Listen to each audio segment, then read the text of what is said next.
Bismillahirrahmanirrahim.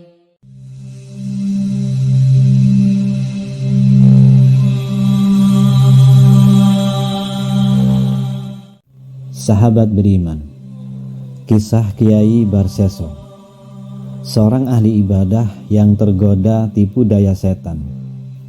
Kiai Barseso ini cukup terkenal di kalangan umat Islam Indonesia, khususnya kalangan pesantren. Barseso Al-Abid, begitulah orang-orang memberi gelar kepadanya. Al-Abid artinya ahli ibadah. Predikat itu disematkan karena ia memang orang yang sangat tekun beribadah. Ia juga merupakan seorang guru spiritual yang ulung. Konon, ia memiliki banyak murid yang semuanya berilmu tinggi. Suatu ketika, setan tertarik untuk menggodanya, berupaya untuk menjerumuskan Barseso dalam kesesatan. Setan pun dengan segala tipu daya berusaha menggoda Barseso. Berikut ringkasan kisahnya, dilansir dari kitab Masaibul Insan min Makaid Syaiton, karya Syekh Al-Maqdisi Al-Hanafi. Ibnu Abbas radhiyallahu anhu menceritakan, ada seorang ahli juhud bernama Barseso. Selama 70 tahun tekun beribadah, tidak pernah bermaksiat sedikit pun. Iblis pun ingin menggoda dengan ilmu rekayasa hilah.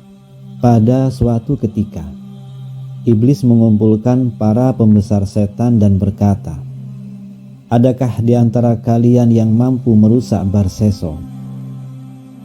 Setan putih berkata kepada iblis, saya sanggup merusaknya.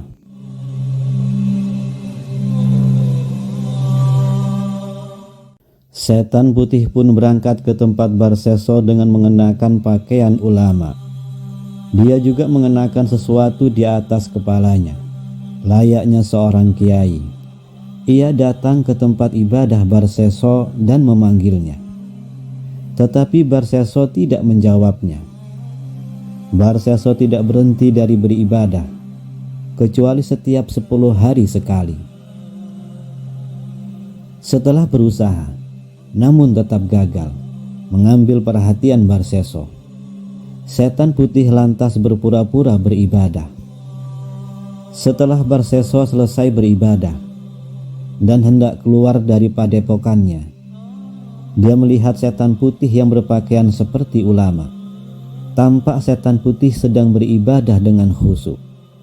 Lalu Barseso bertanya kepadanya, kamu tadi memanggilku sementara aku sedang sibuk beribadah. Apa yang kamu perlukan?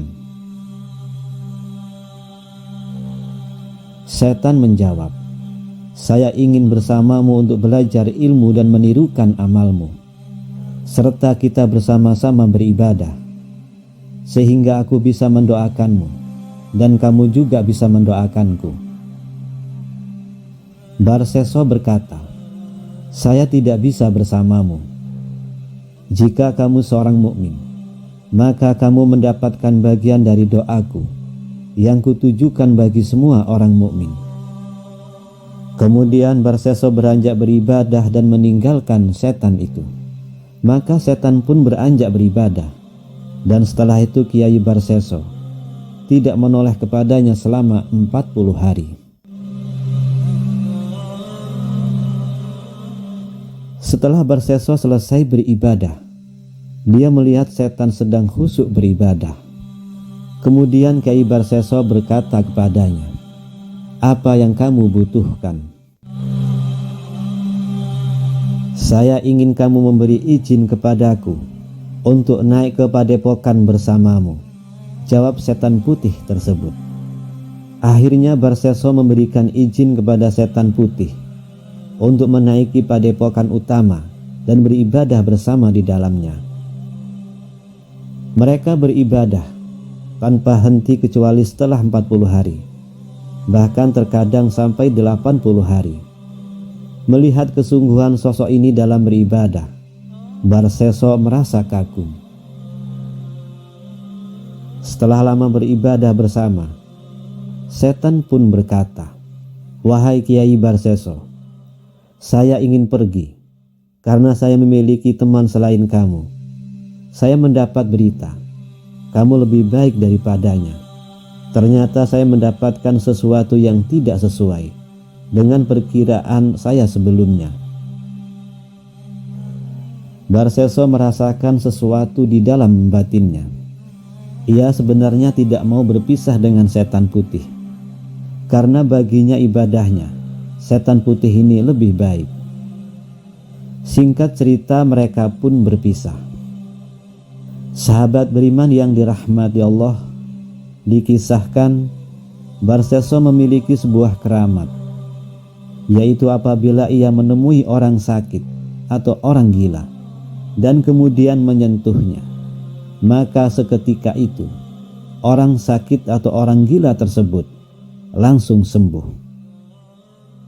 Setelah kepergiannya, kemudian setan putih itu melakukan perangkap tipu daya dengan mengganggu seorang gadis Bani Israel, putri seorang raja yang memiliki 3 saudara laki-laki. Setan putih menyiksa dan mencekik gadis tersebut hingga mengalami gangguan jiwa. Kemudian setan putih menjelma menjadi orang soleh dan mendatangi keluarganya dan mengabarkan tentang Kiai Barseso yang mampu mengobatinya. Setan putih pun menyarankan agar gadis itu tinggal bersama Barseso, seorang ahli ibadah.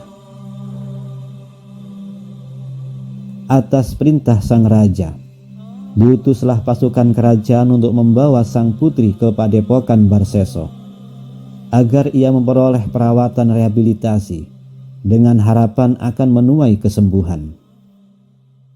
Maka berangkatlah para pasukan dengan membawa putri raja yang sedang sakit jiwa tersebut. Sesampainya di sana, setelah mengutarakan maksud dan tujuan kedatangannya, para prajurit kerajaan bergegas undur diri untuk kembali ke kerajaan dengan meninggalkan sang putri bersama Barseso di padepokannya. Pada awalnya Barseso menolak permintaan agar gadis dititipkan padanya. Namun permintaan dari ketiga saudaranya, akhirnya Kiai Barseso menyetujui gadis tersebut tinggal bersamanya selama perobatan. Waktu terus berjalan. Setelah melakukan ibadah, Kiai Barseso melihat dan memandang wanita cantik yang sedang diobati tersebut. Selama perobatan berjalan, setan putih itu datang kembali, menggoda dan merasuki sang gadis. Maka tanpa sengaja, busana gadis itu terbuka dan setan berbisik kepada Barseso, "Wahai Barseso, tidakkah engkau melihat putri raja itu cukup cantik jelita? Ia begitu menggoda. Tidakkah engkau berpikir untuk sejenak bersenang-senang dengannya? Nikmatilah tubuhnya untuk sekali saja. Lagi pula, ia dalam keadaan sakit jiwa. Sudah tentu, ia tidak akan mengetahui apa-apa yang terjadi saat ini. Tak akan ada orang yang mengetahui. Ayolah, kukira pantas bagimu untuk istirahat sejenak dari aktivitas ibadahmu yang melelahkan." Bujuk iblis penuh kemesraan. Nahas menimpanya. Barseso tergoda oleh tipu daya iblis terkutuk. Ia pun akhirnya menggauli gadis tersebut hingga hamil. Iblis kembali merasuk, berbisik menggoda ke dalam relung hati Barseso. "Celakalah engkau wahai Barseso. Cepat atau lambat, perbuatan keji terhadap sang putri akan diketahui. Orang-orang utusan kerajaan tidak akan terima akan perbuatanmu. Terlebih, engkau sudah terkenal sebagai seorang yang sakti dan ahli beribadah. Jika hal ini diketahui, reputasimu akan hancur berantakan. Nama baikmu akan tercemar, dan seluruh orang akan mencampakkanmu. Lalu apa yang harus kulakukan? Batin Barseso mulai dirundung kecemasan tak karuan. Ia mulai bertanya-tanya terhadap diri sendiri dan mencari cara bagaimana untuk menutupi semua ini. Dan lagi-lagi sang iblis mulai berbisik melancarkan strategi. Sudahlah, bunuh saja wanita itu. Kemudian kuburlah ia dalam-dalam di atas gundukan pasir. Dan jika para utusan kemarin itu menjemput sang putri, bilang saja bahwa ia telah sembuh dan pamit untuk kembali ke kerajaan seorang diri, maka semuanya akan beres. Kalaupun ia akhirnya tak kembali, engkau tak akan disalahkan. Mereka pasti mengira bahwa sang putri telah mati tertikam binatang buas di tengah perjalanannya kembali menuju istana. Di tengah kecemasannya, Barseso pun kembali mengiyakan tawaran iblis yang seakan penuh ketulusan tersebut. Kemudian dibunuhlah sang putri olehnya, dan kemudian ia kubur dalam-dalam hingga sekiranya tak seorang pun mengira ada mayat di bawah sana. Akhirnya, sekarang tuntas sudah semuanya. Batin Barseso penuh lega. Namun tidak bagi iblis. Setelah ia berhasil membujuk rayu manusia yang terkenal ahli ibadah dan bisa menyembuhkan orang gila hanya dengan sentuhan tangannya itu, iblis kemudian kembali menjelma menjadi seorang soleh ahli ibadah yang seakan dapat mengetahui segala sesuatu yang terjadi. Iblis kemudian masuk ke istana, menemui sang raja dan menceritakan apa yang terjadi terhadap putrinya dan Barseso. Seketika sang raja mengirim utusan untuk menangkap Barseso di padepokannya, dan tanpa ampun akhirnya Barseso dihukum salib oleh sang raja. Sungguh, kini Barseso sudah tak mampu melakukan apa-apa. Di tengah kelemahan Barseso ini, dengan licik sang iblis kembali memanfaatkan keadaan untuk menjerumuskan lebih dalam lagi ke dalam kekufuran. Iblis pun berkata kepada Barseso dengan penuh rasa iba, "Wahai Barseso, alangkah malangnya nasibmu. Engkau sekarang terhukum salib oleh sang raja. Namun, janganlah kau hiraukan. Sebentar lagi penderitaanmu akan berakhir. Aku akan menolongmu. Tapi ada satu syarat yang harus engkau penuhi." "Apa itu?" "Sungguh akan kulakukan asal engkau mau menyelamatkanku," tanya Barseso kegirangan. "Sembahlah aku." "Bagaimana aku dapat menyembahmu jika tubuhku tersalib oleh kayu?" tanya Barseso di tengah kondisinya yang semakin layu. "Cukuplah bagimu untuk isyarat saja, entah itu dengan anggukan atau sekedar kedipan mata, sebagai ganti sujudmu kepadaku." Maka dengan sisa-sisa tenaga, Barseso yang mulai melemah pun akhirnya melakukan apa yang diperintah oleh iblis. Sayang, seketika itu juga Barseso menghembuskan nafas terakhirnya, dan iblis pun tak menyelamatkannya, sedang ia telah mati dalam keadaan kufur terhadap Allah Subhanahu wa Ta'ala. Sungguh benar-benar Barseso yang nestapa. Nauzubillah. Setelah itu setan pun meninggalkan dan berujar, "Wahai Barseso, inilah yang saya kendaki darimu. Akhirnya kamu mengikuti dan kafir terhadap Tuhanmu. Sesungguhnya aku terlepas diri dari perbuatanmu, dan aku takut terhadap Tuhan semesta alam." Sahabat beriman, begitulah kisah tipu daya setan untuk menjerumuskan hamba Allah.